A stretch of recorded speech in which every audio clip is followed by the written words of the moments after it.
No, I was just going to leave a message. Yeah. Just tell them it's not liquid, but it's definitely not solid. And it does burn. Yeah. You've seen it on the pedal boards of legends like Kurt Cobain, Dave Grohl, James Hetfield, and Brian Yount. It's not quite a fuzz, but it's much more than an overdrive. Today, we're going to be talking about what is objectively, in my opinion, the greatest distortion pedal ever made. My name is Nick, and this is the Proco Rat.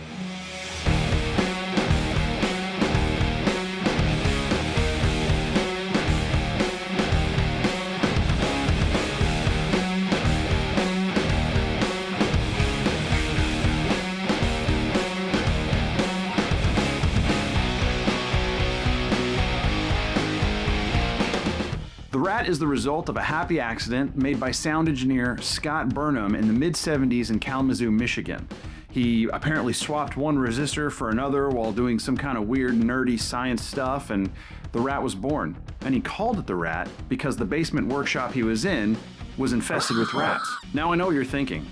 What if his workshop was located somewhere else? Let's say it was in a Taco Bell bathroom. Would he have called it the Proco Diarrhea? Or maybe in an old-timey circus? Would it have been called the Proco Old Sad Clown Dying of Lead Poisoning? Or perhaps in the middle of a urologist's office? Would it have been called the Proco Urethra?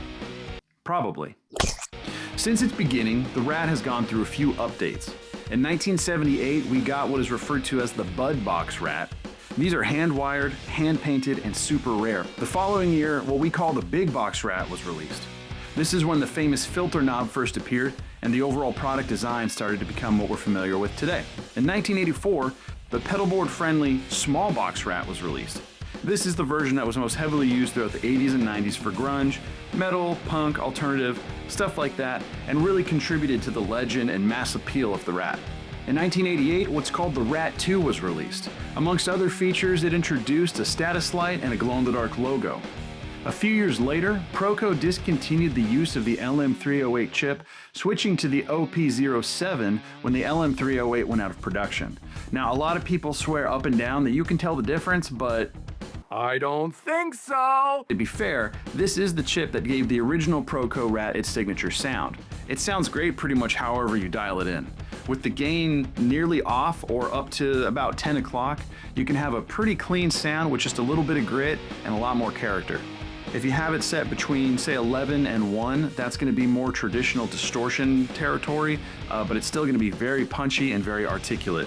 And if you just dime it all the way, it's going to sound like a straight-up fuzz pedal, but it's still going to let you have crunchy palm muting and a lot more note clarity than what you'd get from a traditional fuzz. Something else that makes the Rat pretty cool is its unique EQ character. It's got a bump in the low-mid frequencies so that it always cuts through in a mix and stands out without sounding nasally or honky. The filter control is also pretty cool. It works the opposite of what you'd expect from a traditional tone knob. You turn it up to cut out the highs, and you turn it down to let more highs in. Basically, you're turning up the intensity of the filter that is cutting out the treble. Now, there is no dedicated bass control, but in my experience, the bass responds with how you have the gain set. So the lower gain settings are going to be more bright and punchy, and the higher gain settings don't get flubby, but they get fuller and bigger. That's what she said! You can have the gain set to almost 0 or completely maxed out and anywhere in between, and it's going to sound awesome. So let's check it out.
So there you have it.